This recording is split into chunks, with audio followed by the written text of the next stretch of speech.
Sadhgurunath Maharaj Ki Jai, and welcome to Jagadambe Reads the Holy Books of India, ShrimadBhagavatam208.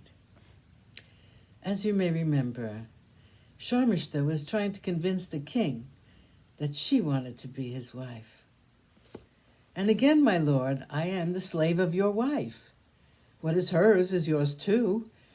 You can take me since I'm already yours. You have proclaimed in the streets of the city every day, anything anyone wants will be granted by me. Were you then telling just a lie when you said that? The king smiled his consent, and they became man and wife by Gandharva rule, which applies to Kshatriyas. In course of time, a son was born to them.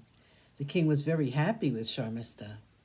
He told himself, she is to me like wealth is to a kingdom, like the rains to thirsty plants, like nectar to the devas. She has been born for my happiness, this lovely woman, this Sharmista. When Devyani heard that a son had been born to Sharmista, she was sorely puzzled as to who her husband could be. She tried to guess and could not. Finally, she could not contain herself. She went straight to her and asked her, "What is this you have done?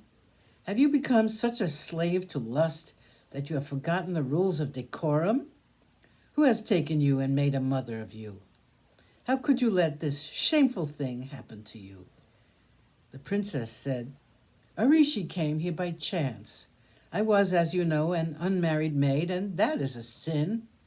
A woman who is not married and a woman who has no child live but in vain, as the Shastras say, and they have no hope of a life after either.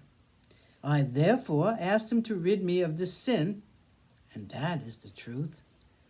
It was not lust which prompted me to take a husband, but it was fear of sin." "Then it is a perfectly right thing you have done," said the queen.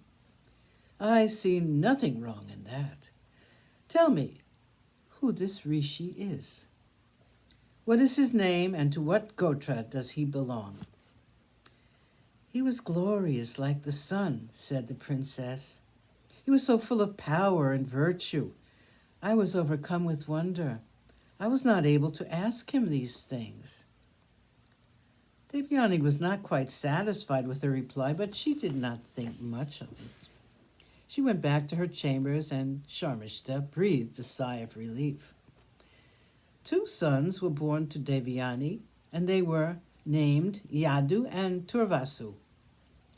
They were as handsome as their father, and were the pets of the entire palace. Devyani became addicted to drinking, and often she would use harsh words to the king. She would often weep, and sometimes she would sing and dance. She would say, "Why have you come to this forest which is unpeopled? Why do you disguise yourself as a king and come near me? You are a Brahmin and you dress like a king. My husband Yayati is the best among men, and if he sees you, he will be very angry with you. Go away from here at once." She would make the king go away from her presence. He tried to bring her back to normalcy and could not. He made the old attendants in the palace to take care of her during these drunken spells. He found that he could now take advantage of her weakness. He encouraged her to drink, and he chose deformed people to guard her. When she was sunk in a drunken stupor, the king would escape to the Ashokavana and spend the time with his beloved Sharmista. And so it went on for a long time without Devyani knowing anything about it. 3 sons were born to Sharmista.